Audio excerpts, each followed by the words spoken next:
So we are all set to put the primary mirror back into the mirror cell, and then that's going to go on the back of the telescope. A couple things to notice. First of all, the primary mirror has been in good shape, covered, much cleaner. The little dots in the center so we can do an alignment. Number two, I've got my Phillips head screwdriver. I've got my clamps. There's my gauge. I wrote on the side of the mirror the amount of spacing I need for these clamps, so I'll be able to get that. Minute to look at the mirror cell. The mirror cell is really two pieces. This big piece here is what fits on the back of the telescope, and then inside there's like a floating piece in which the mirror goes. Here are the place for the three mounting brackets, and it's hard to see, but these screws right here, this one, and this one, they fit into these little knobs right here, and there's a spring, and so these kind of float, and so it will allow it to sort of move if we have to adjust it for alignment. So I'm going to start to get these back in. Okay, word of caution. First of all, notice I have this mark lined up with this mark here.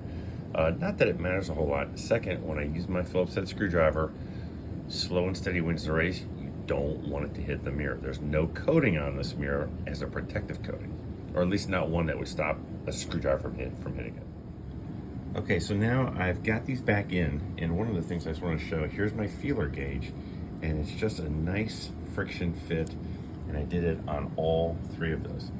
Also, the other thing to point out too, again, I used I put the number of the feeler gauge on the side, and I believe, and I don't want to drop anything here, there's the mark, and there's when I took it out. So I'm trying to get it back as close as possible to when I took it out. The difference is it's much cleaner. Now, are there a few splotches? Yes. Am I going to worry about it? Absolutely not. It's about 1,000 times better than what it was before. So the feeler gauge is good. The alignments I think is good with where the mirror is. I'm gonna pop it back into the back. When I put the screws in, and even when I put the screws in here, okay, these I did not over tighten. Feeler gauge works.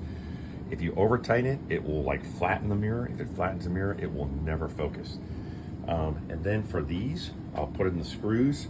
And again, I'm not going to tighten everything at once. I'm just going to go around and constantly tighten each one. Okay, good news. The primary mirror in the mirror cell, hopefully with the right adjustment, is on. The locking screws I backed off. These are going to be the adjustment screws. We'll deal with those in the next video. And if you look right here, there's a little mark, so I know that I had the mirror cell the same way that I took it off. That's how I put it on. There's a mark there. Does it excuse me, does it really matter? I don't think so, but why chance it? Let's just try to recreate the best settings we got initially, which initially were from the factory.